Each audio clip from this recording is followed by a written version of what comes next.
Today I will share some project ideas that you can make with these crochet roses.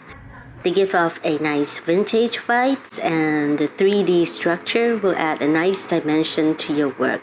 These roses are very beginner friendly. To keep the video short, I will add some links below on how to make them. So in a nutshell, the roses are made with just 3 rows. After you chain up 60 stitches, we work a repeat pattern to create a mesh, which we will use to add the petals. You can add from 8 to 12 double crochets depending on how chunky you want the rose to be. To create the rose shape, just roll them up and secure the petals with the yarn tail, and you will have this 3D rose to embellish your stuff. For example, I use it to make this rose print on my bag pop out.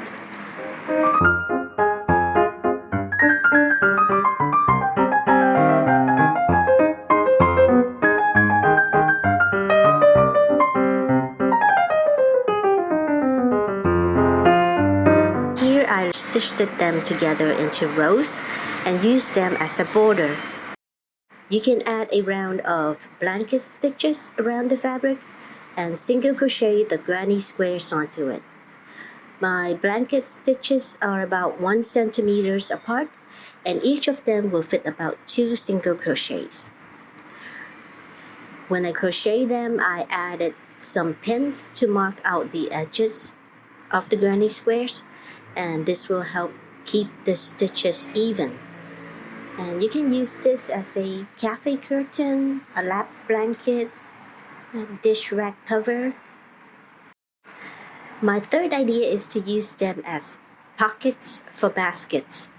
The rustic nature of the basket and the vintage style of the roses will look lovely together. I'm going to show you how to sew a row of stitches on the basket. So these stitches are invisible on the inside of the basket.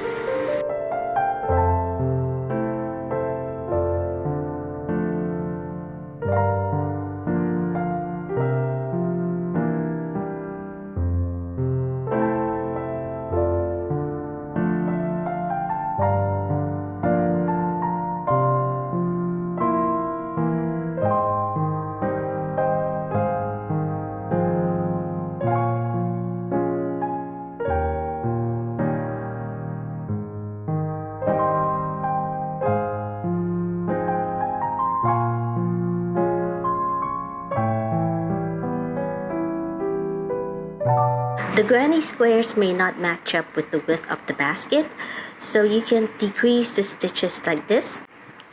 It will form a tiny bump, so make the decreases on the sides of the basket where it is less noticeable.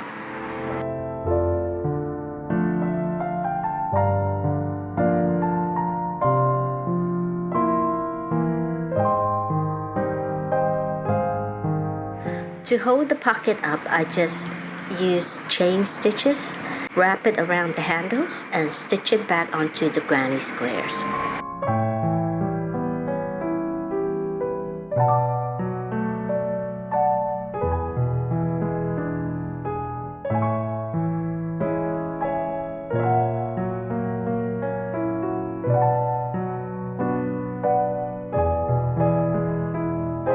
You can also use the granny square roses to make a beanie. You can wear it with the rose on your forehead or on the sides, like 2 buns. I was figuring out the beanie while I was making it, so there were a lot of mistakes, like gapy holes, strange bumps. I'll show you the general steps that I made. I started with a row of chain that fits around my forehead, and then I join the ends together. Here I create the ribbing with the front post, back post double crochets.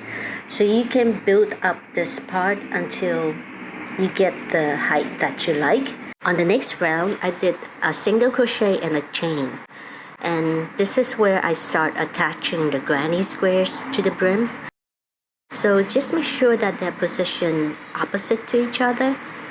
This part is where I made mistakes, and you see this section here is bumpy, and this. I tried it on the other side and this is a lot smoother, so I recommend casting off and starting at the corner of the granny square.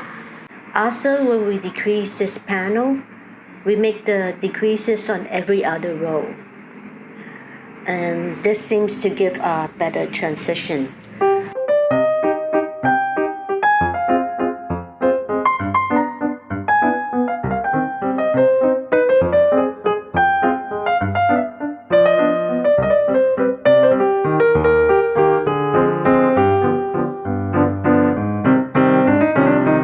I used the first and last stitch to secure the granny square to this new panel, so the 2 stitches that follow will be decreased to 1, and we'll do this on every other row.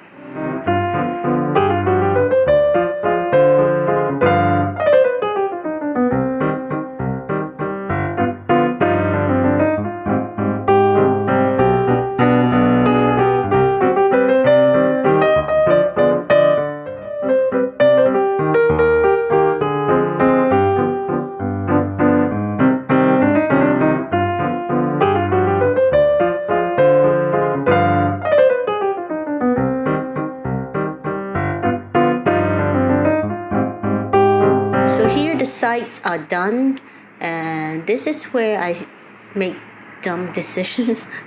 I was running out of yarn, so I make this perfectly round panel to see if I have enough yarn to fit the top of my beanie, and instead of casting it off and using it as a top, I start frogging it and attempt to make 3 double crochet decreases in the round, and this is what it looks like now. Kind of like a sunflower imprint.